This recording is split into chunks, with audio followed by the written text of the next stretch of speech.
Hadirin dimohon berdiri. Di belakang aja, di belakang aja nak.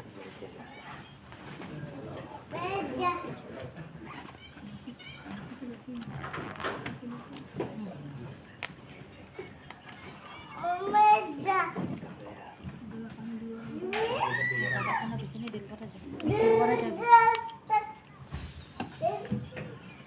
Hadirin dipersilahkan duduk kembali. Di luar aja. Ini kan habis ini keluar. Kepada Promo Pendus Saudara Imron Bima Saputra, nomor induk mahasiswa 4002 203033, program studi pendidikan Islam, dipersilahkan mengambil tempat.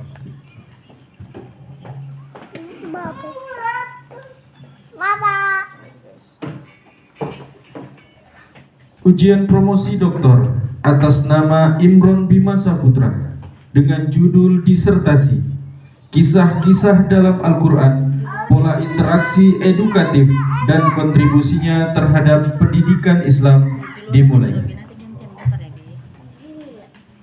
Bismillahirrahmanirrahim. Assalamualaikum warahmatullahi wabarakatuh. Waalaikumsalam. Syukur alhamdulillah, kita panjatkan kehadirat Allah Subhanahu wa taala yang memberikan kita kesehatan dan juga kelapangan waktu untuk melaksanakan sidang ini. Kemudian selawat serta salam kepada Nabi kita Muhammad Rasulullah SAW. Semoga kita kelak mendapat syafaat dari beliau.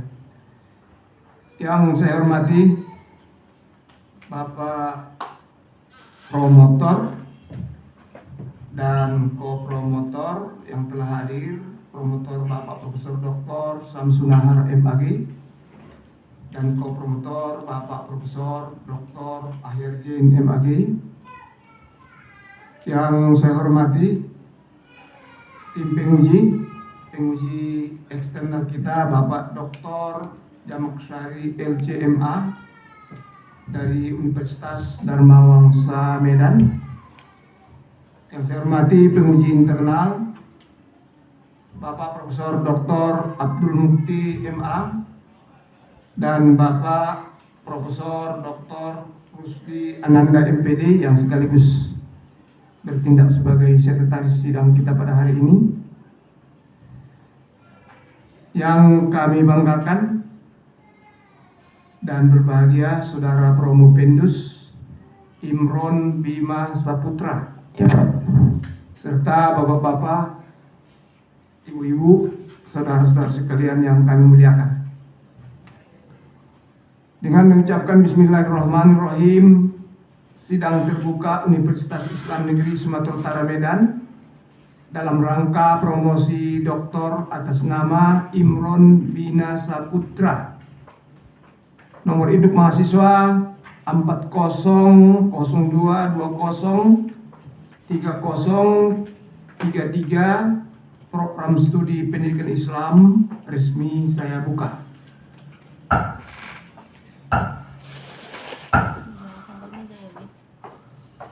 Saudara Promo Pendus, apakah saudara sudah siap diuji? Bismillah, siap Bro. Terima kasih. Kalau begitu saudara dipersilakan untuk menyampaikan abstrak disertasi dalam waktu maksimal 15 menit. Persilakan. Bismillahirrahmanirrahim. Assalamualaikum warahmatullahi wabarakatuh. Alhamdulillah wassalatu wassalamu ala rasulillah, la haula wa la quwata illa billah. Yang terhormat Bapak Ketua Sidang Promosi Doktor Universitas Islam Negeri Sumatera Utara, Bapak Profesor Dr. Syukur Khalil MA. Yang terhormat Bapak Sekretaris Sidang Promosi Doktor Universitas Islam Negeri Sumatera Utara, Bapak Profesor Dr. Rusdi Ananda MPD. Yang mulia dan yang amat terpelajar Bapak Pembimbing Profesor Dr. Syamsunahar MAG. Yang mulia dan yang amat terpelajar, Bapak Pembimbing Profesor Dr. Akhyar Zain MAG, yang mulia dan yang amat terpelajar, Bapak Penguji Dr. Zamaksyari LCMA, yang mulia dan yang amat terpelajar, Bapak Penguji Profesor Dr. Abdul Mukti MA, yang mulia dan yang amat terpelajar, Bapak Penguji Profesor Dr. Rusdi Ananda MPD, hadirin para undangan yang saya muliakan. Di sini saya akan mempresentasikan disertasi saya yang berjudul Kisah-kisah dalam Al-Quran, Pola Interaksi Edukatif dan Kontribusinya Terhadap Pendidikan Islam. Pertama, pendahuluan latar belakang masalah. Proses belajar mengajar merupakan suatu proses yang melibatkan pendidik dan peserta didik atas dasar hubungan timbal balik yang berlangsung dalam situasi edukatif untuk mencapai tujuan tertentu. Dalam hal ini bukan hanya berupa penyampaian terhadap mata pelajaran saja, tetapi bagaimana menanamkan sikap terhadap murid yang sedang belajar. Nah, hubungan timbal balik ini melahirkan berbagai macam bentuk interaksi, yang salah satunya adalah interaksi edukatif. Interaksi edukatif ini ialah sebuah interaksi yang terjadi pada sebuah tujuan pelajaran, pendidikan, dan pengajaran. Interaksi ini berlangsung secara penuh kesadaran dikarenakan memiliki sebuah tujuan yang ingin dicapainya. Interaksi yang terjadi antara pendidik dan peserta didik menjadi hubungan yang bersifat timbal balik jika keduanya sama-sama mengikuti aturan dan norma yang berlaku. Namun yang terjadi pada prakteknya banyak mengabaikan norma, nilai, dan prinsip kesopan santunan. Oleh sebab itu muncullah tindak asusila, bullying, ketidaksopanan yang terjadi di dunia pendidikan. Bagi seorang muslim, konsep dan formula yang dimaksud pasti mengacu kepada Al-Quran. Karena bagi seorang muslim bahwa esensi dan eksistensi Al-Quran adalah sumber utama, pedoman, serta dasar hidup, baik dari segi hukum, sosial, budaya, maupun pendidikan. Berangkat dari latar belakang di atas, maka penulis tertarik untuk mengkaji kisah-kisah dalam Al-Quran, pola interaksi edukatif, dan kontribusinya terhadap pendidikan Islam. Kemudian batasan masalah, agar tidak terjadi pelebaran masalah, maka penulis membatasi menjadi 4 kisah. Yang pertama, kisah Nabi Ibrahim dan Ismail yang diambil dari As-Saffat ayat 102 sampai 113. Kemudian kisah Adam dan malaikat pada surah Al-Baqarah 30 sampai 34. Kemudian kisah Musa dan Firaun yang diambil dari Toha dan Asy-Syu'ara 23 sampai 29. Dan yang terakhir kisah Luqman dan anaknya pada surah Luqman ayat 12 sampai 19. Kemudian untuk rumusan masalah, lahirlah rumusan masalah dari latar belakang yang dibacakan tadi. Yang pertama, bagaimana pola interaksi edukatif pada ayat-ayat kisah dalam Al-Quran. Kemudian yang kedua, bagaimana relevansinya ayat-ayat kisah ini terhadap pendidikan Islam.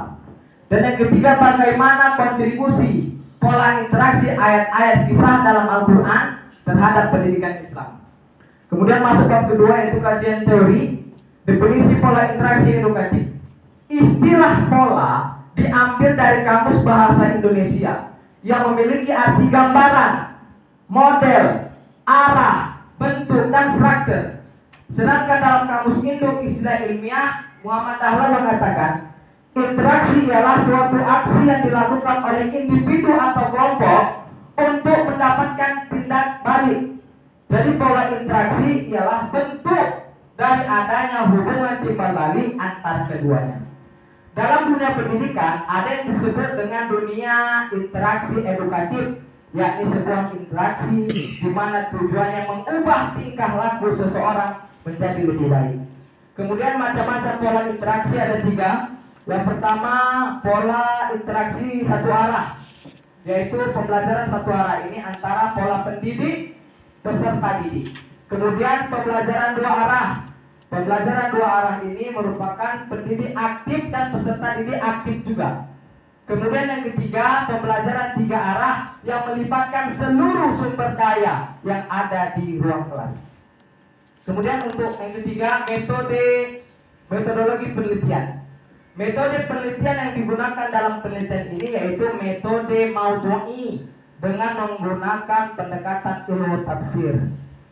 Dalam penelitian ini menggunakan tafsir yang bercorak tafsir maudhu'i, yaitu berusaha mencari jawaban dari Al-Quran dengan cara mengumpulkan ayat-ayat Al-Quran yang mempunyai tujuan satu, yang bersama-sama membahas topik tertentu dan menertibkannya, kemudian memperhatikan ayat-ayat dan keterangan-keterangannya. Kemudian sumber data, dalam hal ini penulis mengambil sumber data sekunder dan primer. Yang pertama untuk primer langsung dari Al-Quran, untuk sekunder diambil dari Tafsir Al-Azhar karya Buya Hamka, Tafsir Misbah karya Muhammad Quraisy Shihab, Tafsir Al-Wasit Wahbah Az-Zuhaili, Tafsir Miyasar Hikmat Bashir, Tafsir Jalalain, Tafsir Ibnu Katsir, sampai literatur yang berhubungan dengan objek penelitian. Kemudian masuk ke bab 4 yaitu hasil penelitian. Yang pertama, jawaban dari rumusan masalah pertama, pola interaksi edukatif dalam kisah Ibrahim dan Ismail dalam surah As-Saffat. Allah Subhanahu wa taala berfirman, "Falamma balagha ma'ahu sa'ya, qala ya bunai, inni ara fil manam anni adbahuka fandur madza tara." Qala ya abati if'al ma tu'mar satajiduni insyaallah minas sabirin. Pola interaksi edukatif dalam surah As-Saffat ini dikatakan pola interaksi dua arah, yaitu pola orang tua, anak, dan orang tua kembali. Pada pola dialog dua arah, orang tua berperan sebagai pemberi aksi dan penerima aksi. Pada ayat 102 terjadi dialog antara Ibrahim dan Ismail. Kemudian yang kedua, pola interaksi edukatif kisah Allah dan malaikat dalam Al-Baqarah 30-34. Dalam surah Al-Baqarah ayat 30 ini merupakan pola interaksi dua arah. Pada pola interaksi dua arah, pendidik berperan sebagai pemberi aksi dan penerima aksi. Kemudian untuk Al-Baqarah 31-34 yaitu pola interaksi tiga arah, yaitu pola pendidik, peserta didik, ke pendidik, dan ke peserta didik. Pola interaksi ini tidak hanya pada sumber utama dan kedua, tetapi melibatkan semua sumber. Kemudian yang ketiga, pola interaksi edukatif pada kisah Musa dan Fir'aun dalam Toha dan Asy-Syu'ara. Pola interaksi edukatif pada kisah Musa dan Fir'aun terlihat adanya bentuk percakapan antara Musa dan Fir'aun, di mana Fir'aun mempertanyakan ketuhanan. Pola interaksi edukatif antar keduanya dalam surah Toha dan Asy-Syu'ara adalah dua arah, di mana terjadinya proses tanya jawab antara Musa dan Fir'aun. Dalam hal ini, Fir'aun sebagai komunikator dan juga komunikan, Musa sebagai komunikator dan juga komunikan. Kemudian yang terakhir, pola interaksi edukatif kisah Luqman dan anaknya Taran dalam surah Luqman. Pola interaksi pendidik dan peserta didik dalam Al-Quran surah Luqman menggunakan pola interaksi satu arah. Hubungan satu arah ini biasanya didominasi oleh pendidik, karena proses pembelajaran berlangsung hanya pendidik yang berperan aktif. Dalam hal ini, Luqman sebagai komunikator dan anaknya sebagai komunikan. Kemudian rumusan masalah kedua, relevansi pola interaksi edukatif pada ayat kisah dalam Al-Quran terhadap pendidikan Islam. Yang dalam hal ini penulis membagi dua. Yang pertama ke pendidikan formal, sekolah, yaitu yang pertama, pendidik menggunakan pola interaksi satu arah ketika menjelaskan materi terkait kisah dan hikayat. Kemudian yang kedua, pendidik menggunakan pola interaksi dua arah ketika ingin bertanya kepada peserta didik atau meminta sebuah peserta didik jawaban yang dilontarkan kepadanya. Kemudian yang ketiga, pendidik menggunakan pola interaksi tiga arah dalam hal berdiskusi dan bertukar pikiran. Kemudian relevansi terhadap pendidikan keluarga, yang pertama, orang tua menggunakan pola interaksi satu arah dalam memberi arahan, nasihat, dan motivasi kepada anaknya. Kemudian yang kedua, orang tua menggunakan pola interaksi dua arah dalam hal bertanya kepada anaknya dan mengharap sebuah jawaban dari anak. Dan yang ketiga, menggunakan pola interaksi tiga arah dalam hal berdiskusi dan tukar pikiran kepada anaknya. Kemudian yang terakhir, kontribusinya terhadap pendidikan Islam. Yang pertama, kepada pendidikan formal atau sekolah. Yang pertama, memberikan pencerahan melalui interaksi edukatif antara pendidik dan peserta didik. Kemudian yang kedua, membangun karakter antara komunikator dan komunikan. Kemudian mengembangkan kompetensi metode pembelajaran guru, mengevaluasi pendidik dalam menentukan pola interaksi yang akan digunakan, menjadi contoh interaksi yang baik yang diterapkan pendidik agar dapat menjadi dan membentuk insan kamil. Dan yang keenam, pemilihan bahasa komunikasi yang baik dan tepat dalam berinteraksi. Kemudian pada pendidikan keluarga, yang pertama, menjadikan orang tua sebagai komunikator yang baik dan urgensi pemilihan bahasa dan teknik komunikasi yang tepat. Kemudian sebagai kesimpulan terakhir, yang pertama, pola interaksi yang terdapat pada kisah Ibrahim dan Ismail menggunakan pola interaksi dua arah. Untuk kisah Adam dan malaikat pada ayat 30 menggunakan pola interaksi dua arah, 31 sampai 34 menggunakan pola interaksi tiga arah. Untuk Musa dan Fir'aun menggunakan pola interaksi dua arah, dan untuk kisah Luqman dan anaknya menggunakan pola interaksi satu arah.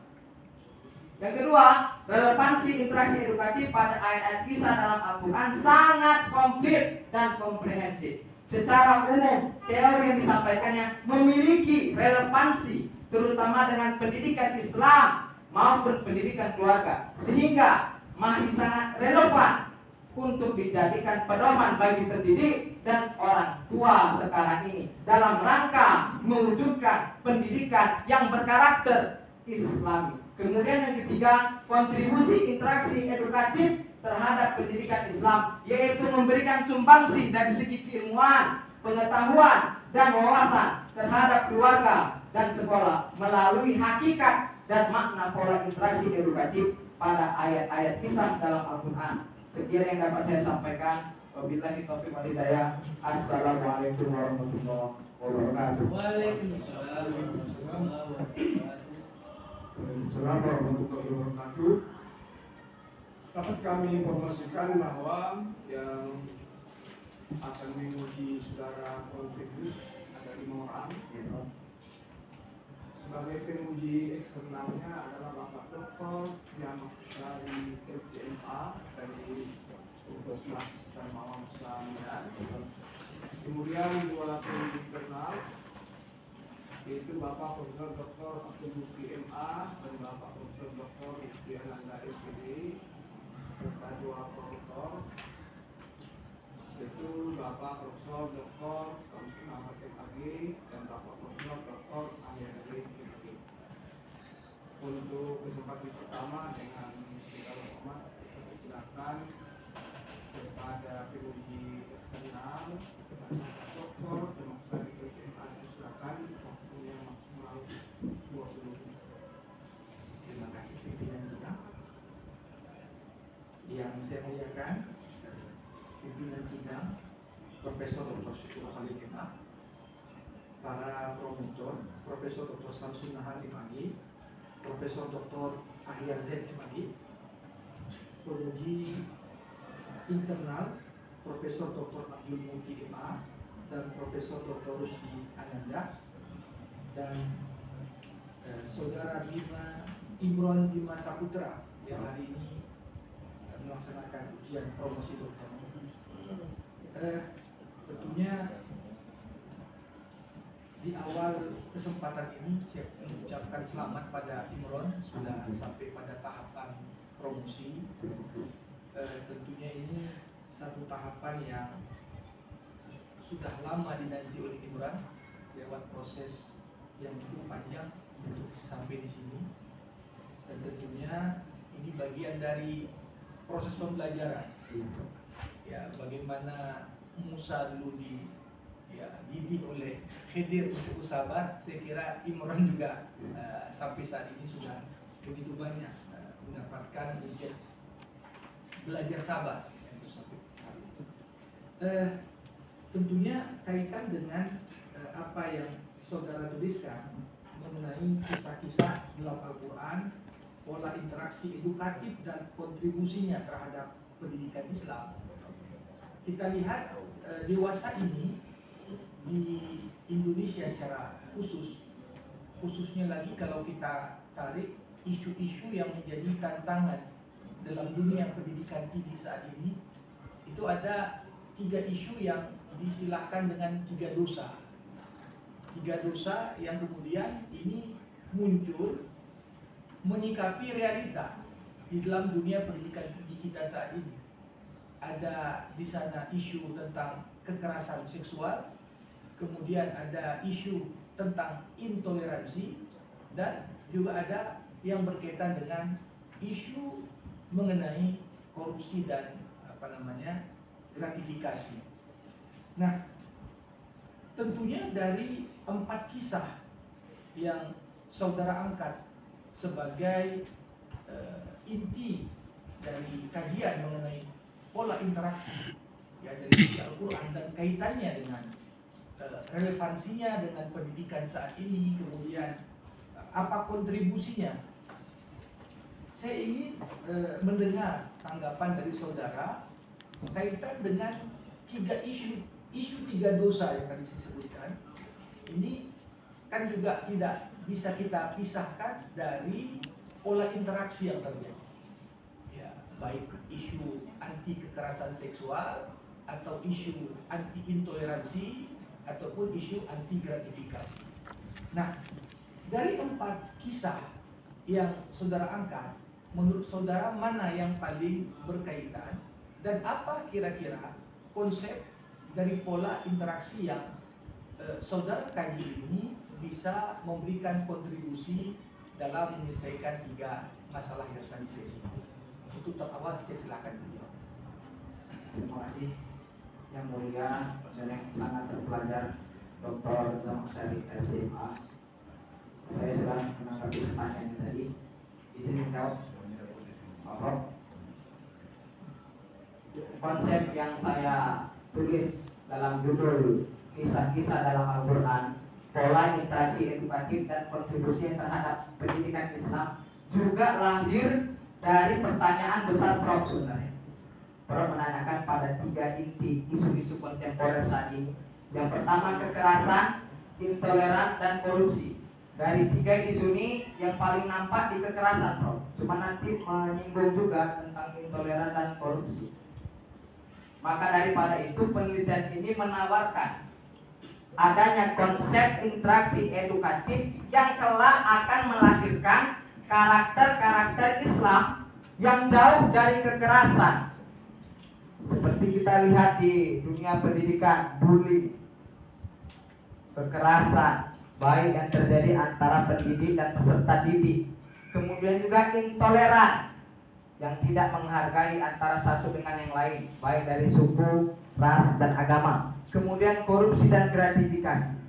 Maka dari itu penelitian ini sangat berkontribusi terhadap 3 isu-isu ini agar kelak peserta didik yang lahir dari rahim pendidikan yang mengadopsi konsep interaksi edukatif ini jauh dari kata-kata kekerasan.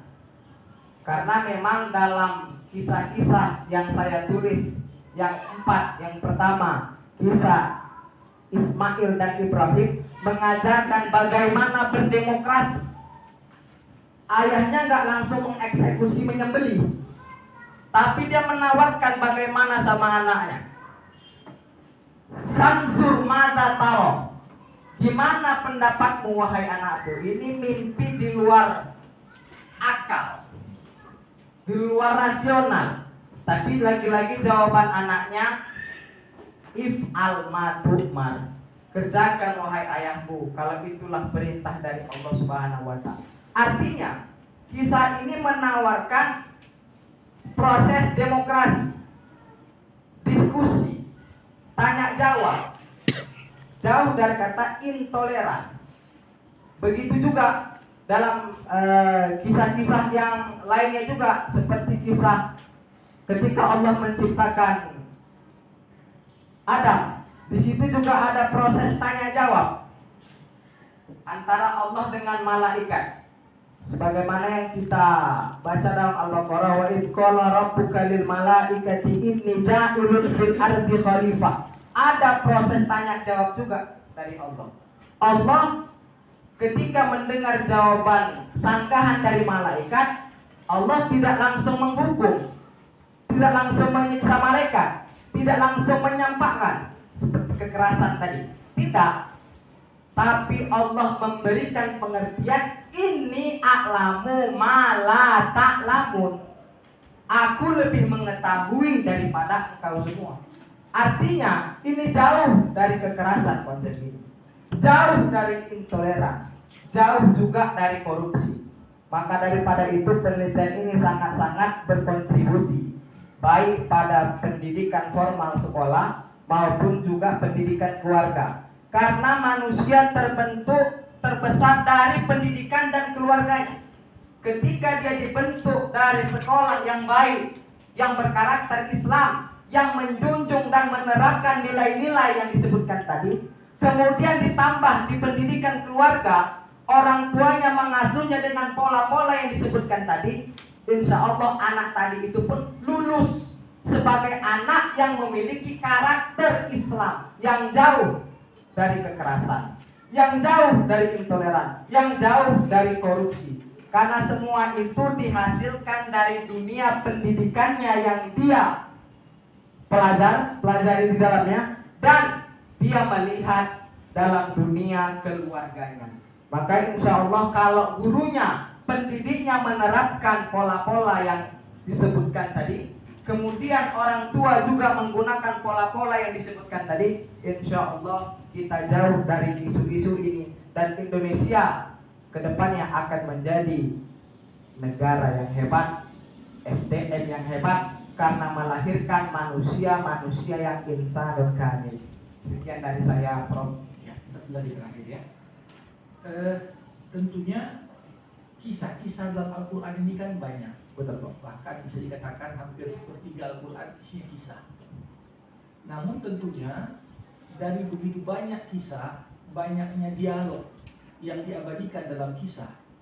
Namun tentunya baru berefek kisah itu kan kalau ada proses atau mekanisme tadabbur itu sendiri.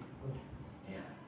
Nah dari sini saudara kan menyampaikan ini pola interaksi edukatif, kontribusinya terhadap dunia pendidikan saat ini. Namun sejauh mana dalam pengertian memungkinkan teori-teori ini untuk dapat diimplementasikan di luar mekanisme dari tadabbur tadi. Sedangkan sebagaimana landasan saudara berangkat dalam penelitian ini kan berangkat dari ayat laqad kana fi qasasihim ibrah li ulil albab. Ya.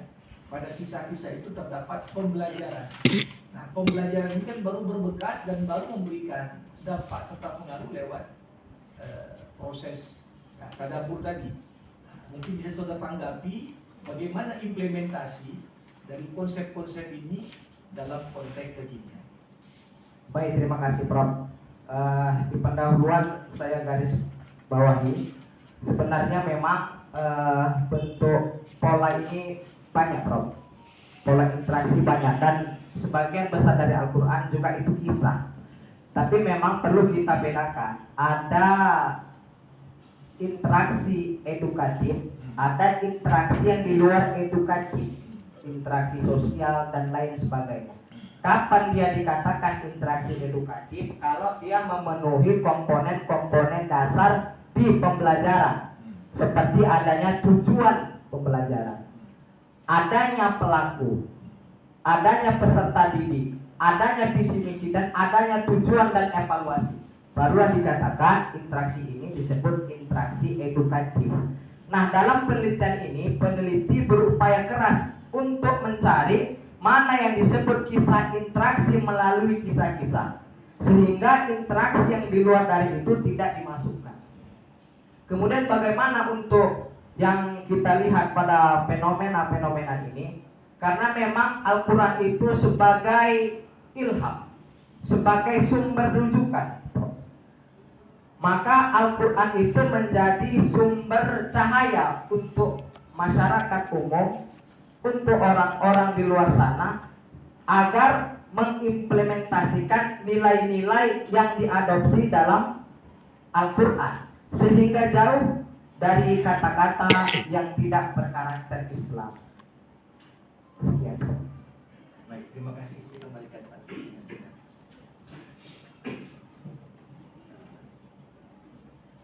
Terima kasih banyak kita ucapkan kepada Bapak Dr. Jamsari LCMA selaku penguji eksternal kita dari Universitas Dharma Medan. Kita lanjutkan lagi saudara Profesor ya. Siap, Prof. Penguji berikutnya dengan hormat dipersilakan kepada Bapak Profesor Dr. Abdul Mukti MA. Waktunya maksimal 15 menit. Assalamualaikum warahmatullahi wabarakatuh. Waalaikumsalam warahmatullahi wabarakatuh.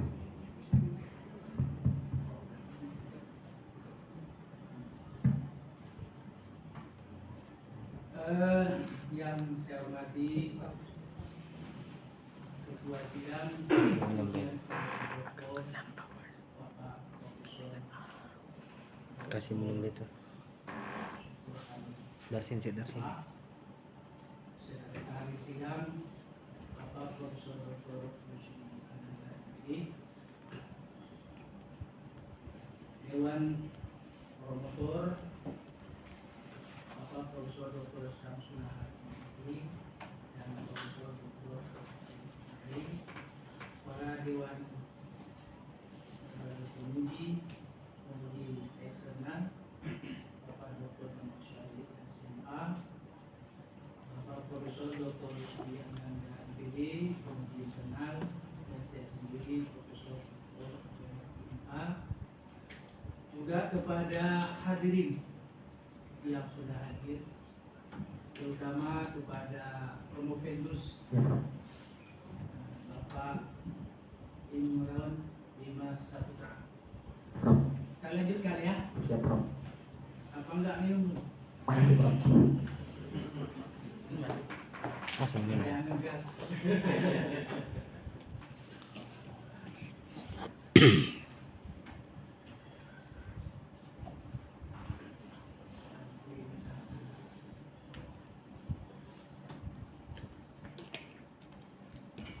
Bawa aja minumnya ke sini supaya Oh, iya, dekat. Prof.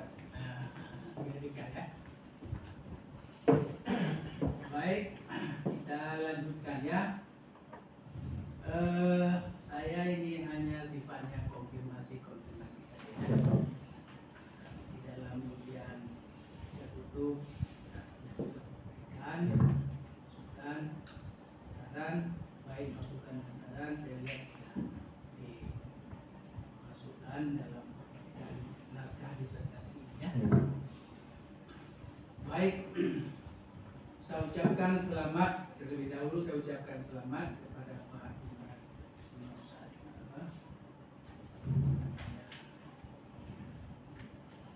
Imron Bima Saputra ya. Siap, Prof. Saya melihat inti dari penelitian Promovendus ini adalah model ya interaksi edukatif dan kontribusinya terhadap pendidikan Islam ya. Itu yang, tapi sebelumnya ya kisah-kisah dalam Al-Quran. Kalau di dalam penelitian kualitatif itu ada yang kita kenal dengan istilah populasi dan ada sampel. Jadi di sini mungkin yang menjadi populasi adalah kisah-kisah yang dikasih. Tadi Pak Dr. Ahmad Syarif sudah menyebut banyak kisah-kisah dalam Al-Quran. Beliau ini pakar nih. Kalau kita fakir. Ya. Jadi saya ingin mendengar yang kisah-kisah ini dalam Al-Quran ini sebagai populasi, berapa jumlahnya kira-kira yang sudah dikaji oleh Pak Imran? Ini populasi ya. Berapa jumlah? Untuk jumlah ayat, Prof. Bukan kisah. Ada kisah Ibrahim tadi, ada kisah Fir'aun, ada kisah berapa? Kan itu yang dikajikan. Iya, Prof. Terima kasih yang mulia dan yang sangat terpelajar Profesor Dr. Abdul Mukti MA. Dalam penelitian ini peneliti mengangkat 4 kisah, Prof. Enggak, jumlah. Ya, kalau nanti. populasi itu jumlah semua total. Dari 4 kisah ini, Prof, kurang lebih ada 30 ayat, Prof. Bukan. Paham kan? Jadi yang ini rujuknya akan dibahas dalam model interaksi lingkungan yang ada di dalam kisah-kisah. Lalu katanya saya ingin dapat informasi berapa jumlah kisah. Kemudian yang disebut dari 4 kisah itu sampel. Ada ratusan, Prof. Berapa? Ratusan, Prof. 100 Ratusan. ratusan. Itu belum lah.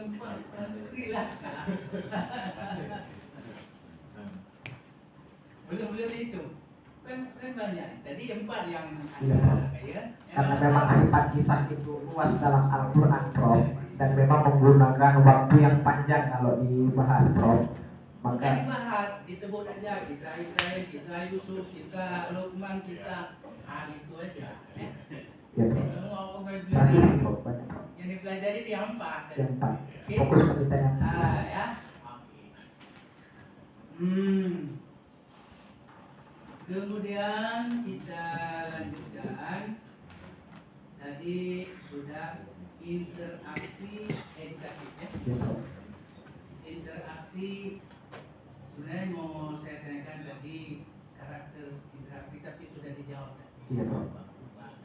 Benar, Prof. Sudah ditanya ya, sudah dijawab ya. Iya, Prof. Tanya lagi. Kemudian edukatif.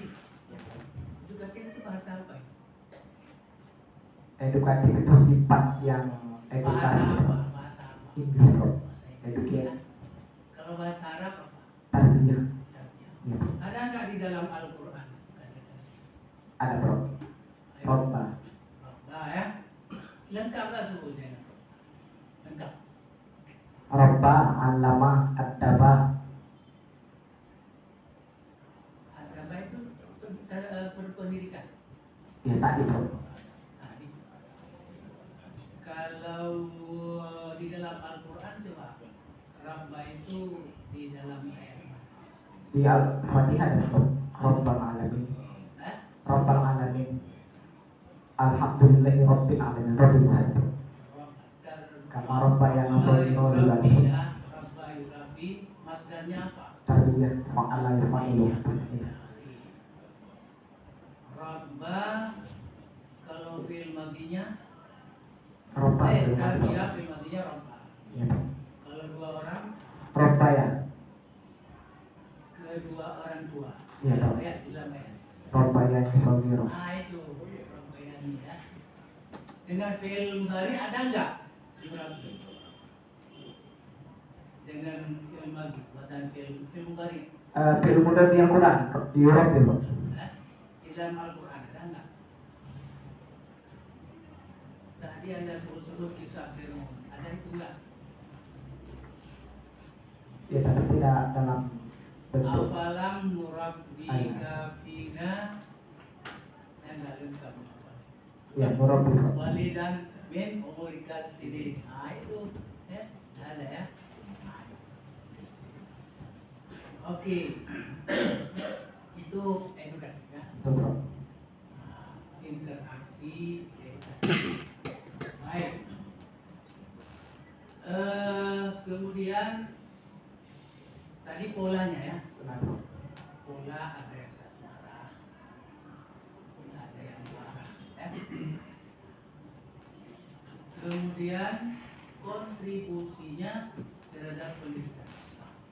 Ya. Jadi begini, dari masalah arah ya, kalau satu arah itu guru yang Aktif. ya, Benar. seperti ciri kisah Ibrahim ya, Benar. dia bertanya kepada anaknya Ismail. Benar. Yang satu arah Lukman, Prof.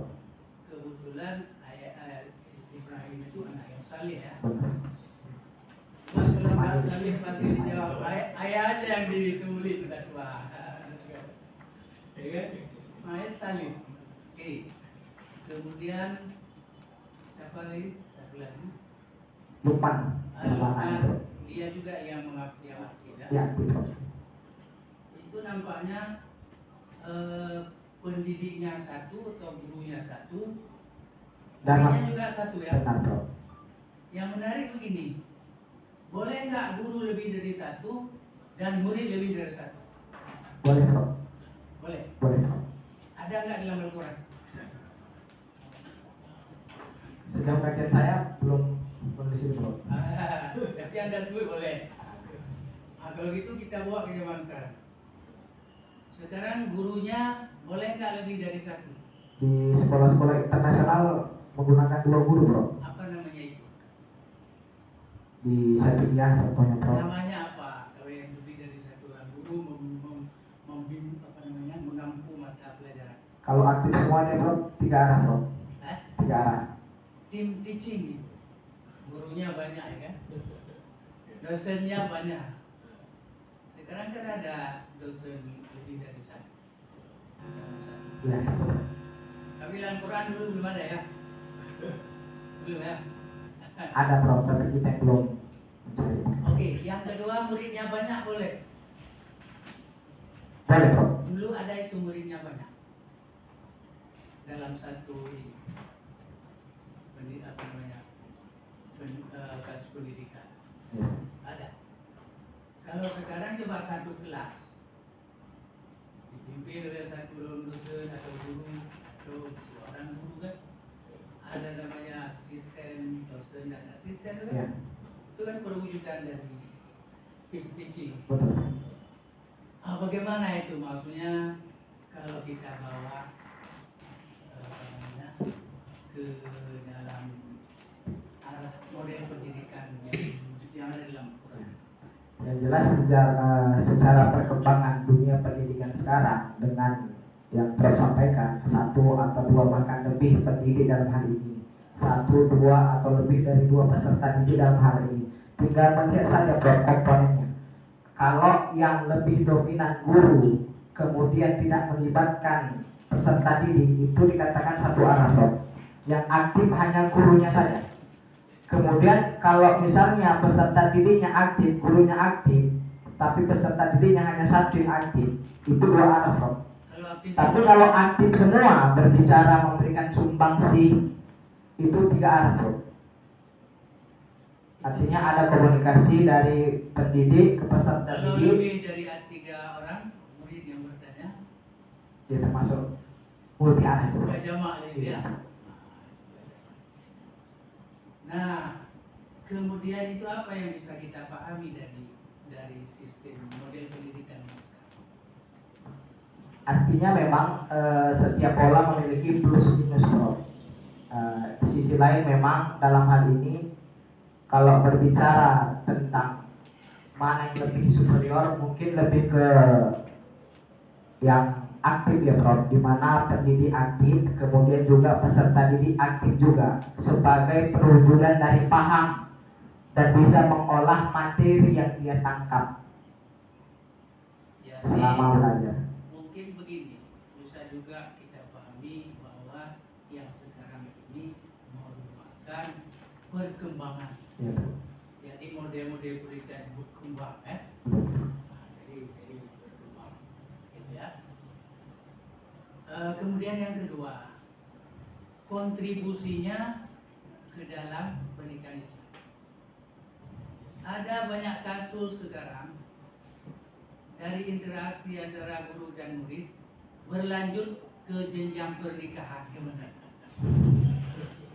Ada guru menikahi siswi, ada siswi menikahi Itu gimana? Ini salah satu dari Itu kontribusi kan? Iya, salah satu kontribusi yang sukses bro. Bisa dikatakan kontribusi itu Iya bro. dengan adanya komunikasi edukatif, ilmu edukatif, maka Iya. Dan itu kan dicontohkan juga bro pada zaman Nabi kan bro.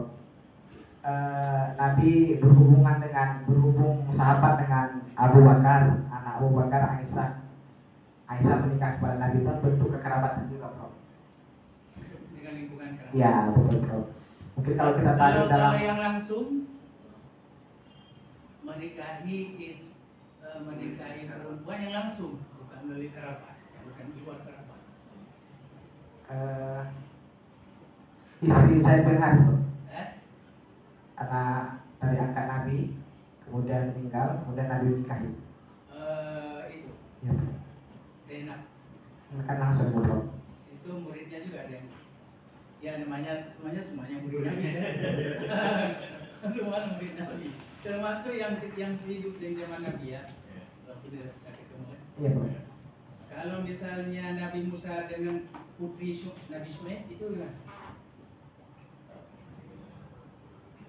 Nabi Musa kan menikahi putri Nabi Shu'aib.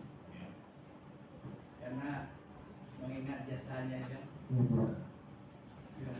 Bisa itu masuk apa namanya kontribusi ya. Termasuk bro. Oke. Jadi saya kira dari penelitian Pak Imron Bima ini sudah memberikan pencerahan ya. Baik, saya kira sudah cukup dari saya kembalikan kepada Bapak Sidang. Wassalamualaikum warahmatullahi wabarakatuh. Waalaikumsalam warahmatullahi wabarakatuh. Terima kasih banyak kita ucapkan kepada Bapak Profesor Dr. Abdul Mukti MA yang telah mengajukan berbagai pertanyaan yang sifatnya bisa mendorong Profedus untuk mengungkapkan hasil-hasil penelitian yang pentingnya. Kita lanjutkan lagi saudara Profedus ya. Iya Pak. Giliran berikutnya dengan segala hormat dipersilakan kepada Bapak Profesor Dr. Rizky Ananda MPD Uji Internal kita. Waktunya maksimal 15 menit.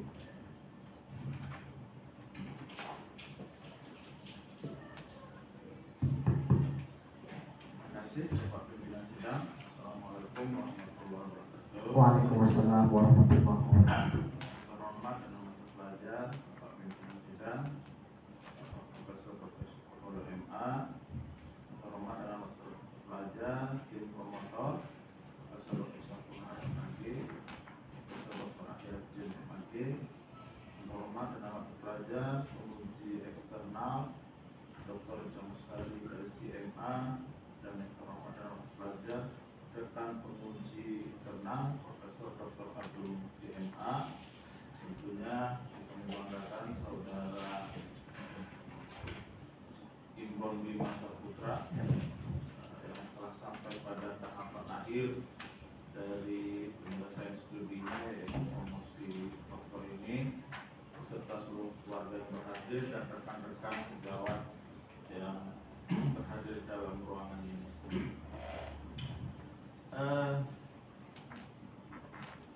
Tentunya hal yang membahagiakan adalah ketika pengungkapan Al-Quran dari berbagai aspek kajian selalu muncul. Saya ingat betul dulu, bahkan sudah dijadikan buku itu Pak Dr. Soiman, mantan dekan Fakultas Dakwah.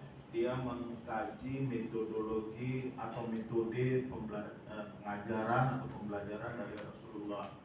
Kemudian ada Maisorah yang mengkaji hadis Sahih Bukhari perspektif media. Dan baru hari kemarin ada kita ujian tertutup, itu mengkaji Al-Quran dari perspektif pendidikan anti korupsi. Sungguh banyak ini. Tapi saya ada pertanyaan pemicu ketika saya menyaksikan berdampingan di depan ini bersama Prof. Mardianto. Kelemahan-kelemahan kajian-kajian dalam kajian keislaman para ahli ketika itu kasusnya adalah ada yang mengangkat desain pembelajaran, tapi model yang digunakan dalam pengembangan desain itu bersumber dari barat, karena barat itu dia tidak hanya sampai pada tataran filosofi, tapi terimplementasikan dalam ruang-ruang kelas. Maka Prof. Mardianto waktu itu menantang apakah ada konsep sampai ke menerapkan suatu paradigma pengajaran kah, metode kah yang dikembangkan oleh pemikir Islam terkait dengan waktu itu konteksnya desain. Ditelusurinya, dikasih Prof. Mardianto buku falsafah pendidikan Islam Al-Taumi dan seterusnya. Ternyata si mahasiswa tidak menemukan. Jadi kelemahan dari kajian-kajian kita ini masih pada tataran mengungkapkan filosofi. Nah, saya beranjak dari kasus yang sama ini, saya membaca novel saudara bahwa kebaruan dari penelitian ini adalah rekonstruksi formulasi pembelajaran PAI yang lebih efektif dan menyenangkan. Hanya sebatas di situ. Bagaimana terimplementasi dalam sintakkah dia, dalam sebuah langkah-langkah sehingga ini menjadi terwujud nyatakan. Bukan hanya tataran bahwa Al-Quran menyatakan bahwa ada interaksi edukatif. Al-Quran menyatakan bahwa ada konsep pendidikan anti korupsi, bahwa ada media. Tapi bagaimana seorang guru di SD, di MI menerapkan itu? Dan itu tidak terimplementasikan, tidak tercatatkan, tidak ada panduannya. Nah, kalaulah adalah seorang guru SD di kampung ingin menerapkan pikiran dari kisah-kisah ini yang telah diangkat oleh Pak Imron, bagaimanalah mewujud nyatakan rekonstruksi formulasi dalam bentuk langkah-langkah 1, 2, 3, 4, 5. Ini tantangan. Silakan. Baik, terima kasih yang mulia dan yang amat terpelajar Profesor Dr. Rusdi Ananda SPD. Cukup memukau pertanyaannya dan memang betul. Jadi memang Prof, dalam hal ini memang Al-Quran itu kan sifatnya umum. Mohon maaf, berbeda dengan kitab yang lain, Injil dan lain sebagainya. Nah, dari keumuman Al-Quran itulah yang kita gali potensi-potensinya. Ketika Barat mengambil nilai-nilai itu, ya sah-sah saja, meskipun dia tidak menerapkan keislamannya. Ketika dunia Islam menerapkannya juga sah-sah saja. Bukan itu Sebentar, bukan itu konteksnya. Bagaimana apapun yang diambil dari Al-Quran itu dalam unit terkecil bisa terlaksanakan kisah-kisah ini tadi oleh seorang guru. Ya, nanti saya jawab. Oke. Oke. Jadi jangan melebar ke ke mana-mana, langsung aja ke situ Pak. Karena nanti lebih banyak, ada lagi 2 lagi nih. Habis waktu kita, Prof. Ahyar mau apa ya? Mau khutbah Jumat.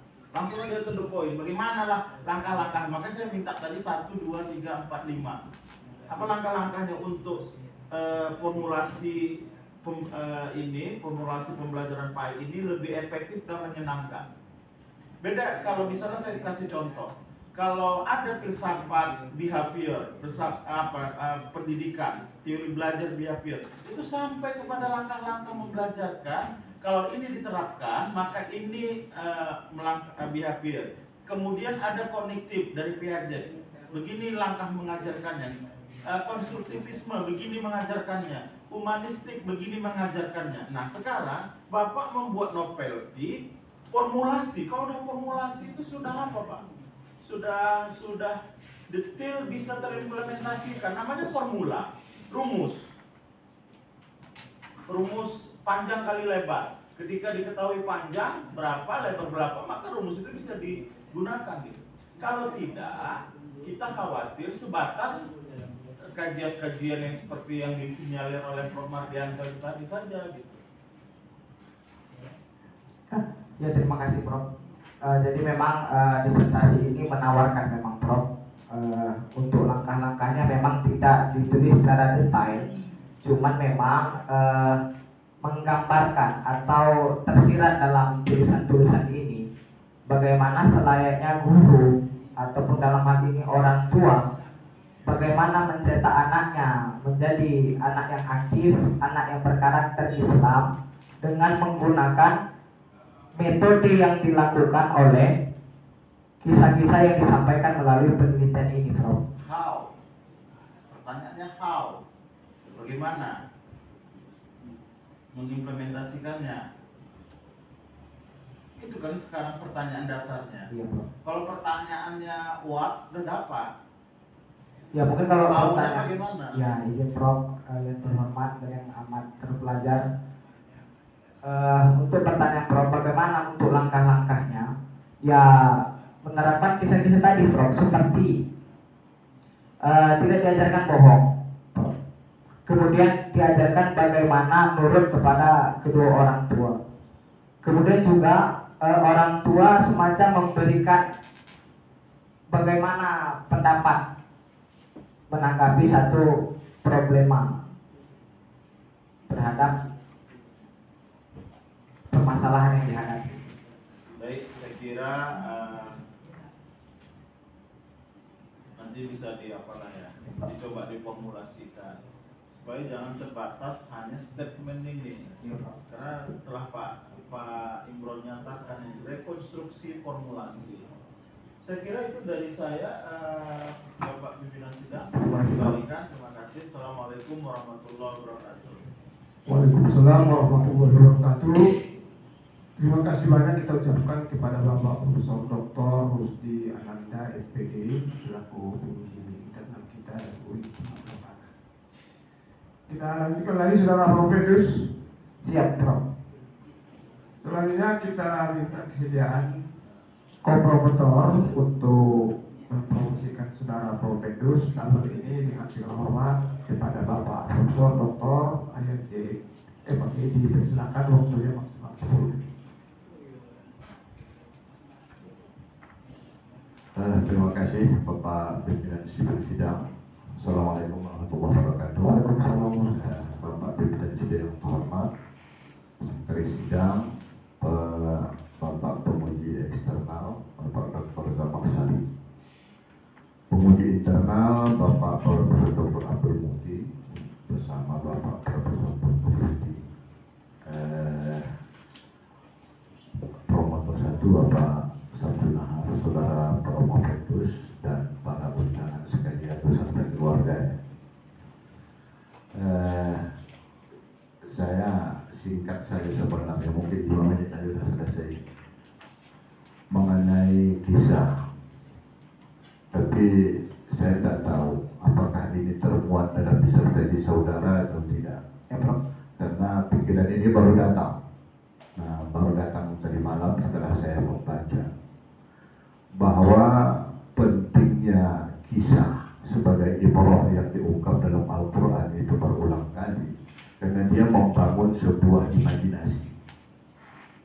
Jadi tidak dia seperti sejarah berbicara pada masa yang telah lampau, tapi kalau kisah ini dari masa lampau sampai masa yang akan datang, bahkan sampai kisah hari akhirat. Betul. Nah, kan begitu. Nah, jadi di sini betul-betul dibangun. Jadi ibrah itu tidak hanya sebatas sikap saja, tapi juga dia berorientasi kepada pemikiran, analisis. Nah, sehingga kisah itu bisa dia nyata dan bisa fiksi. Kan tak semua kisah dalam Al-Quran itu nyata. Sebelum itu ditemukan, dia tetap saja fiksi. Tapi ketika objek dari kisah itu ditemukan, maka akan berubah menjadi sejarah. Maka orientasinya keilmuan. Tapi itu diabaikan, seolah-olah diabaikan oleh Al-Quran. Karena ada tataran yang lebih tinggi lagi, yaitu ibrah, yaitu merealisasikan sesuatu yang sifatnya abstrak. Nah, itu dari kisah. Kisah Ashabul Kahfi itu memang sudah didapat, tapi itu kan khilafiyah. Ada yang mengatakan di Jordan, ada yang mengatakan di Syam, ada bahkan mengatakan di Australia. Nah, kan begitu. Tapi bagi Al-Quran menganggap dimanapun itu tidak perlu. Yang penting ibrahnya dari kisah itu didapat. Malik Kundang itu kan belum tentu ada Malik Kundang. Tapi kan pesannya kan sudah jelas, tak boleh durhaka. Tenggelamnya kapal Bandar ini juga kan tak ada. Nah, tapi itu dipahami kisah yang dikemukakan Hamka sebagai fiksi, tapi dia membangun imajinasi. Ada sesuatu yang dia mau buat. Di Padang, Hamka itu tak diakui orang Padang, karena ayahnya orang Padang. Di Makassar tak diakui Hamka itu jadi orang Makassar. Nah, kenapa? Karena ayahnya bukan orang Makassar. Nah, itu yang dilakukan oleh Hamka. Ternyata pesan dari kapal penerbit ibrahnya itu kan begitu. Kalau dia sudah jadi sosok yang hebat dan terkenal, maka kedua-duanya berebut mengakui sebagai orang dia. Orang Padang mengakui Hamka itu orang Padang, orang Makassar mengakui Hamka itu orang Makassar. Nah, kan kira begitu. Nah, itu yang kira dibangun dalam Al-Quran. Nah, jadi dalam kisah ini, seandainya ini belum tersentuh kita dalam masa-masa bimbingan, ya mungkin nanti entah ini dibuat dalam bentuk buku, saya rasa itu bisa saudara masukkan saja. Nah, saya itu aja barangkali. Ya, Prof. Terima kasih. Tentu setelah dijawab ya. Ya, Prof. Setelah dijawab, saya kembalikan kepada pimpinan sidang. Terima kasih, Pak. Terima kasih, Pak. Terima kasih kita ucapkan kepada Bapak Profesor Dr. Ahyar J. FAG selaku promotor 2 yang telah berkenan tadi mempromosikan saudara Profedus. Saudara Profedus, Bapak-bapak, Ibu-ibu, hadirin sekalian, sidang kita skor 5 menit dalam rangka musyawarah penentuan nilai dari saudara Profedus. Ya, Prof.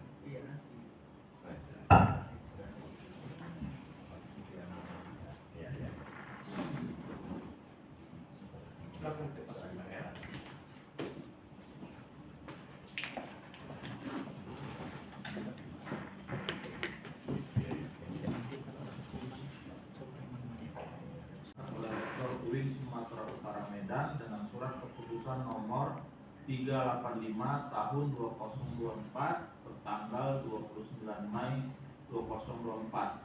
Setelah memperhatikan jawaban dari mahasiswa, nama Imron Bima Saputra, NIM 40022203033, Prodi Pendidikan Islam, menyatakan bahwa saudara tersebut lulus dalam ujian promosi doktor dengan nilai disertasi 91,1 kategori A, IPK 3,83, yudisium terpuji.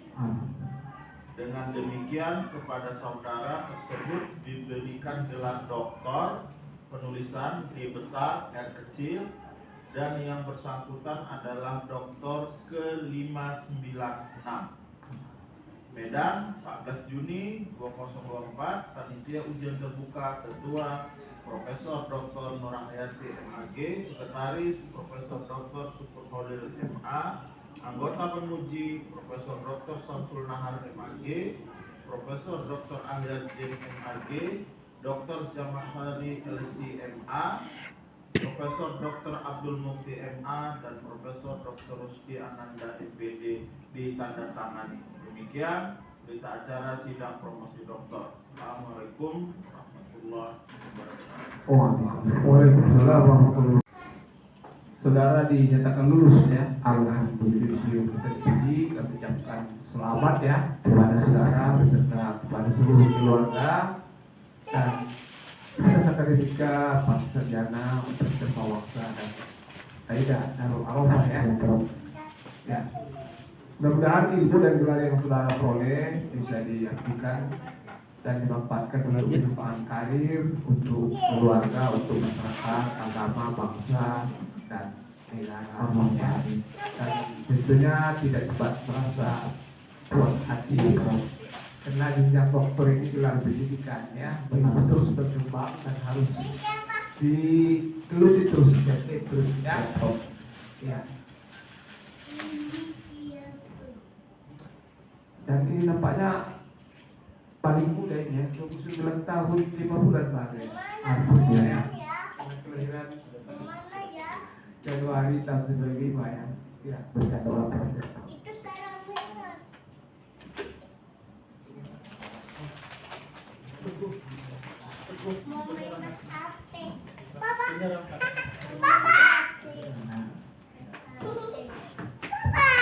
Penyerahan surat keterangan tanda lulus oleh Direktur Pasca Sarjana kepada Imron Bima Saputra.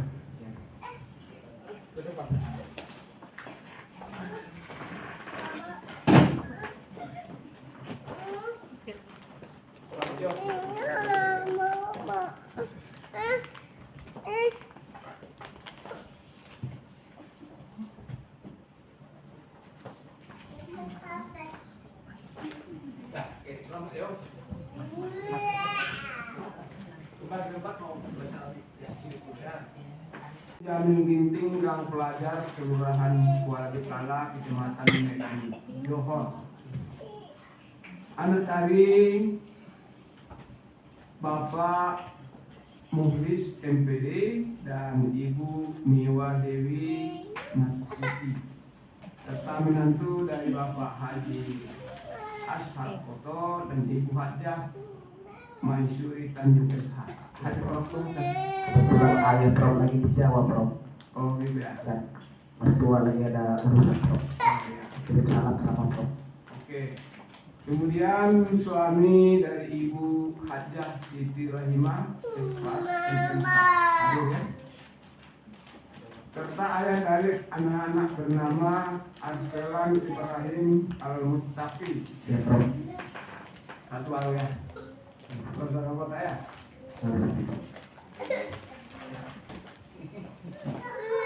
Dr. Imron Bima Saputra mengisi pendidikan sekolah dasar di Medan Johor.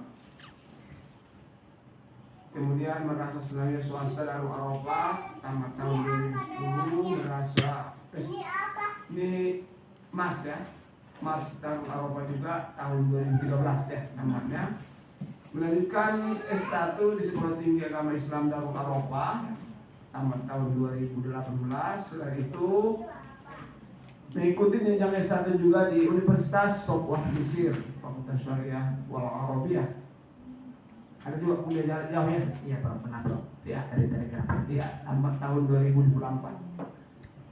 S2 dari Universitas Islam Negeri Sumatera Utara, Prodi Pendidikan Islam, tamat tahun 2020. Kemudian S3 dari Pasca Sarjana UIN Sumatera Utara Medan, Prodi Pendidikan Islam, alhamdulillah selesai pada hari ini. Ketua dalam organisasi, Ketua BEM, saya Profesor dulu, kemudian HMJ, S3 Pendidikan Islam UIN Sumatera Utara. Selain itu juga pernah menjadi ketua MG MP Divisi apa MG MP Musyawarah Bermata Pelajar. Oh ya. Riwayat pekerjaan dimulai dari guru di Madrasah Sarawiyah Pesantren Darul Arafah Raya, kemudian di Madrasah Aliyah Pesantren Darul Arafah Raya, guru SMA juga di Darul Arafah juga ya, kemudian di MDTA Pesantren Darul Arafah Raya. Dari 2028 sampai sekarang menjadi dosen di Pasca Sarjana Universitas Dharma Wangsa Medan. Selain itu juga di SMK Tekno Nusantara mengajar. Ya. Prestasi yang diperoleh tahun 2020 menjadi wisudawan terbaik ya, Pasca Sarjana peringkat magister kedua ya di Nusantara. Kemudian 2019 memperoleh guru terbaik dan teladan di Pesantren Darul Arafah Raya. Karya ilmiah ada buku berjudul Isu-isu Kontemporer Pendidikan Islam. Ini tahun berapa ini Pak? Tahun 2020. Ya. Selain itu juga telah berhasil mempublikasikan artikel di berbagai jurnal. Di Sinta 2 ada 3 judul, di Sinta 4 ada 2 judul, kemudian ada di Sinta 5 1 judul ya, ada lain juga. Kemudian selain itu publish di Proceeding Internasional yang berjudul The Effect of Emissions in Islamic Education tahun 2021 ya. Itu antara lain yang bisa kita lihat di daftar itu ya. Selanjutnya kita minta kesediaan promotor untuk memberikan nasihat, kesan dan pesan kepada Saudara Dr. Imron Bima Saputra. Lalu ini yang hormat kepada Bapak Profesor Dr. Samsul Nahar, dipersilakan waktunya maksimal 10 menit. Assalamualaikum warahmatullahi wabarakatuh. Waalaikumsalam warahmatullahi wabarakatuh. Alhamdulillah. Yang terhormat pemimpin sidang yang dilaksanakan oleh Bapak Direktur SMA dan dari sidang yang dilaksanakan oleh Bapak Direktur Bapak Sidang dan MDB, penguji eksternal Bapak Dr. Jamak Sari Rofi, tidak terlalu ya.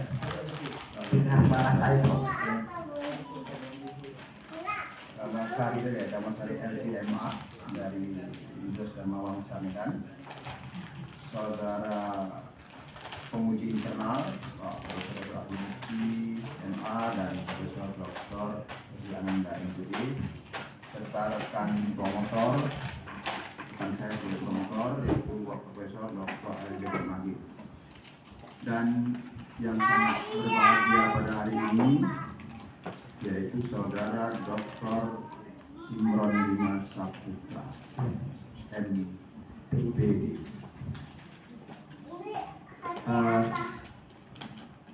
Pertama saya ingin mengklarifikasi sebelum promosi ya, masukan-masukan dari para penguji. Baik, masukan ini sifatnya hanya sekedar untuk mempertebal atau meyakinkan penelitian ini, maupun barangkali ada hal-hal yang sifatnya untuk membangun penelitian ini nantinya akan lebih baik lagi. Karena kan kita tidak pergi di sini mungkin akan dijadikan guru ya. Sampai di sini oke, sudah oke, Anda sudah ditetapkan sebagai dokter. Nah, terkait apa yang disampaikan oleh Prof. Husni tadi, itu sebenarnya sudah harus diakui secara jelas bahwa penelitian ini sampai hari ini, bahwa penelitian-penelitian kita yang bersumber dari Al-Quran masih dalam tataran konsep filosofis. Itu harus diakui. Dan oleh karena itu, maka dalam penelitian ini mestinya nantinya, ini kan sudah selesai, mestinya itu ada semacam penjelasan dari disclaimer dari saudara bahwa ada keterbatasan penelitian. Dan ini saya lihat tidak ada yang di sini tadi. Di keterbatasan penelitian itulah disebutkan bahwa penelitian ini sampai hari ini, sampai detik ini masih bersifat konsep yang sifatnya untuk menjadi dasar, tapi belum implementatif, gitu ya. Harus itu maksud saya. Tadi karena kita akui memang ini kalau mau dilakukan tidak ada langkah-langkahnya secara implementatif, ya kan? Jadi oleh karena itu peneliti mengharapkan peneliti selanjutnya, karena ada keterbatasan itu.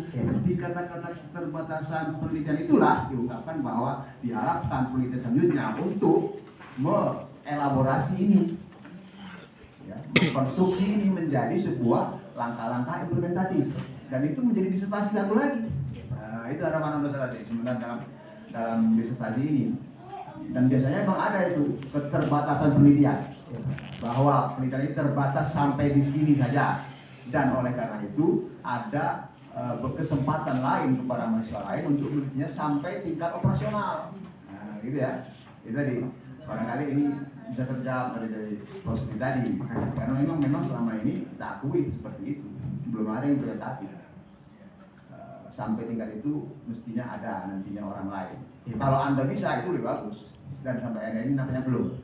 Beberapa penelitian itu masih tataran konsep. Dan itulah PI sebenarnya. Mungkin tataran implementatifnya ada di PAI. Menurut saya ya, ada di PAI, ada karena di Fakultas Tarbiyah ada jurusan PAI, ya kan? Pendidikan Agama Islam. Itu harus sifatnya implementatif dan elaboratif serta sifatnya harus implementatif. Kalau di PEDI sampai hari ini bukan tidak boleh sifatnya harus implementatif, tapi sampai hari ini kita masih melihat di tataran konsep dasar, saya lihat dasar bahwa ada beberapa pola interaksi edukatif, tapi belum sampai ke tataran implementatif. Itu yang pertama ya. Yang berikutnya bahwa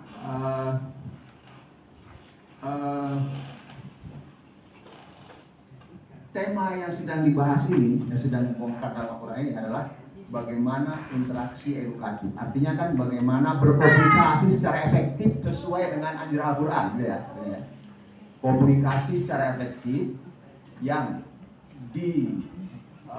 didasari oleh nilai-nilai Qurani, kira-kira begitu. Dan itu sangat baik. Artinya pada saat ini memang sedang dibutuhkan itu. Kenapa? Berbedanya budaya, berbedanya kemajuan itu akan sangat mempengaruhi budaya komunikasi. Jelas? Ya kan? Ya, bro. Dulu pada zaman Al-Quran diturunkan, komunikasi itu langsung antara Rasul dan para sahabat. Tidak ada pakai HP maksudnya kan? Kan berbeda.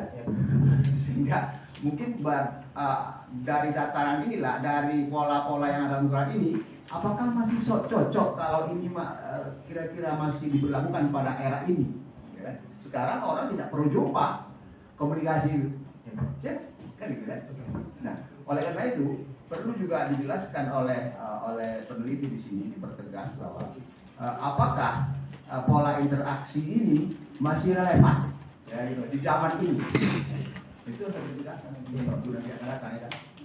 Karena kan mungkin ada sebuah statement ya, saya tidak mengatakan hadis ini. Alimu auladakum wa innahu kullu zaman bairu zamanikum. Ini dinisbahkan ke Sayyidina Ali, tapi di literasi lain katanya itu perkataan Plato itu. Karena perkataan Plato katanya ini. La tarubbu auladakum kama rabbakum abaukum. Faqad khuliqu li zamani bairu zamanikum.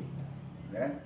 Jangan sampai kita mendidik anak-anak kamu itu seperti kita didik dulu oleh orang tua kita, karena anak kita sekarang berbeda dengan zaman kita dulu, ya kan? Terserah itu apakah berdasarnya dari Sayyidina Ali atau yang lain, tapi yang penting intinya bahwa sekarang ini kan berbeda, komunikasinya juga berbeda, konstruksinya juga harus berbeda, pola interaksi dulu juga berbeda, nah, kan? Itu harus Anda tegaskan nanti mungkin dalam buku yang akan datang. Dari sini tidak ada bahwa itu perlu menjadi apa ya analisa bahwa apakah ini masih relevan, ya kan? Karena kan ada semacam ucapan kata-kata bijak tadi tidak sama, gitu kan? Bahwa apa yang kita dididikkan kita oleh orang tua kita yang dulu dengan kita mendidik anak kita sekarang, jangan disamakan, nanti hasilnya tidak akan bisa menghadapi dunia, kira-kira gitu isinya, gitu kan? Barangkali itu, tapi menurut saya ini patut kita apresiasi bahwa sampai kapanpun nilai-nilai yang terdapat dalam Al-Quran itu adalah menjadi satu patokan yang tidak bisa ditawar-tawar. Hanya saja bagaimana kita menafsirkannya, merefleksikannya, dan menganalisisnya untuk masa yang sesuai dengan masa. Ya, menurut saya itu yang perlu sampaikan. Selamat, ini bagus dan bisa dipromosikan. Sekarang ini saya sedang promosikan Anda ya, agar ini menjadi temuan yang baik, ya, yang akan datang dan bisa diteruskan oleh peneliti berikutnya. Sekali lagi saya ucapkan selamat, promotor. Mohon maaf atas segala kekurangan selama membimbing rekan kedua. Akhirnya saya kembalikan kepada Beliau Sidang. Assalamualaikum warahmatullahi wabarakatuh. Waalaikumsalam warahmatullahi wabarakatuh. Terima kasih banyak kita ucapkan kepada promotor Bapak Profesor Dr. Samsudin MAG yang telah memberikan kata-kata kesan dan nasihat kepada saudara Dr. Imron Bima Sarah. Selanjutnya diberi waktu kepada Saudara Dr. Imron Bima Saputra untuk menyampaikan kata-kata besar-besar. Waktunya sekitar 5 menit saja ya. Bismillahirrahmanirrahim. Assalamualaikum warahmatullahi wabarakatuh. Alhamdulillahirabbil alamin wassalatu wassalamu ala asyrofil anbiya'i wal mursalin wa ala alihi wa sahbihi ajmain. Pertama-tama saya bersyukur kepada Allah Subhanahu wa taala di hari yang baik ini Allah memberikan saya kemudahan, kelancaran. Bukan saya yang hebat, tapi Allah yang mempermudah urusan saya hari ini. Kemudian juga saya berterima kasih kepada promotor saya, pembimbing saya, ayah saya, Profesor Dr. Samsul Nahar MAG, yang kurang lebih 2 tahun ini membimbing disertasi saya. Bahkan dalam keadaan sakit pun beliau menyempatkan untuk menanyakan bagaimana perkembangan, apa yang kurang. Begitu juga dengan promotor 2 saya, ayahanda Profesor Dr. Akhyar Zain MAG. Beliau ini juga salah satu dosen favorit saya dari S2. Dan memang waktu S2 beliau juga membimbing saya di tesis saya, kisah-kisah dalam Al-Quran, surah Al-Hadid. Dan sekarang juga beliau membimbing saya di disertasi. Semoga jadi amal jariah buat antum, Pak. Kemudian juga saya berterima kasih kepada seluruh penguji, baik penguji internal, Profesor Dr. Rusdi Ananda MPD, dan Profesor Dr. Abdul Mukti MA, dan juga penguji eksternal Profesor Dr. Insyaallah bentar lagi Prof. Doa Prof. Zamaksari, bukan dokter ya Prof. Dinas Balantai LCMA, yang sudah banyak memberikan saran dan masukan sehingga sampailah pada akhir penelitian ini dan dipromosikan. Alhamdulillah. Kemudian juga untuk ketua sidang, terima kasih Prof. Semoga jadi amal jariah buat Prof juga. Kemudian juga ini kesebelasan kami Prof. Mohon maaf Prof, ayah belum bisa datang. Ayah hari ini dan ibu di Jawa Prof. Ada urusan keluarga 1000 hari kembang. Kirim salam sama Prof. Kemudian juga ayah dan mama mertua saya belum bisa datang juga Prof, karena ada acara juga. Kirim salam juga sama Prof. Inilah keluarga kebanggaan saya Prof, abang saya Imam Rinandi yang banyak memberikan masukan, nasihat, motivasi. Adik-adik saya Rasim Hadis Raihan dan Sultan Fakih, dan kakak ipar saya Novi Srianti, kami dari UIN semua nih Prof. Abang saya di UIN, lulusan UIN, yang masih miskin Mas. Kakak saya juga lulusan UIN. Dan untuk istri tercinta juga Prof. Awak tadi nyari juga mana istri, lupa di balik ini. Istri saya Prof, yang Salman ini luar biasa Prof. Dia tahu bagaimana saya nangis, bagaimana bergembira. Beliau juga lah yang motivasi agar cepat buya, jangan sampai di atas 4 tahun. Alhamdulillah selesailah hari ini penantian itu. Dan untuk keponakan saya juga Nabil dan anak tercinta, siapa namanya Bang? Arsalan Ibrahim Al-Muntaki. Kemudian juga rasa terima kasih saya juga kepada ada teman saya datang dari pesantren Darul Arafah saya. Yang pertama Tengku Rahmat Pagi. Dan ini juga sampingnya baru pulang dari Mesir juga nih Prof. Berapa lama di Mesir Bang? 7 ya Bang? 11. Asma Hussein Batubara. Juga jadi mutawif terkenal di Indonesia ya Bang. Ya Alhamdulillah, terima kasih saya kepada semuanya. Ini dapat saya sampaikan Prof. Assalamualaikum warahmatullahi wabarakatuh. Waalaikumsalam warahmatullahi wabarakatuh. Terima kasih Saudara Imron Bima Saputra, Dokter. Sebelum ditutup, saya ingin kembali mengucapkan terima kasih yang sebesar-besarnya kepada promotor kita Bapak Profesor Dr. Samsul Nahar MAG dan kopromotor kita Bapak Dr. MAG yang telah memberikan bimbingan arahan selama ini, sehingga alhamdulillah Saudara Imron Bima Saputra telah berhasil dengan sukses mempertahankan disertasinya di depan tim penguji ya.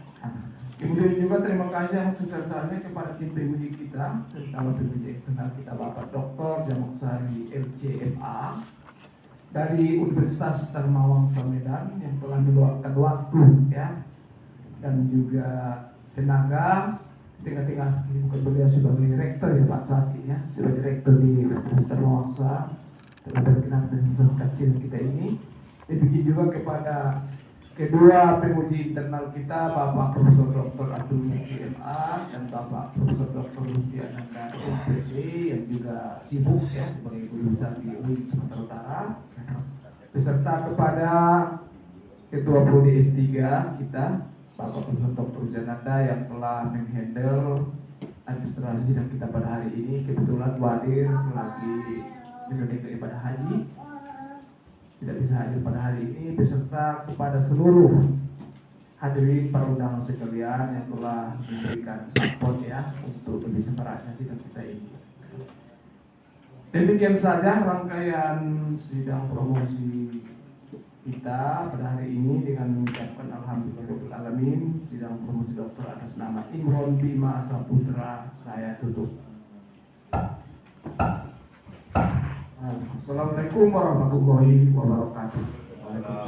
Ucapan selamat dan foto bersama kepada Dr. Imron Bima Saputra dipersilahkan mengambil tempat.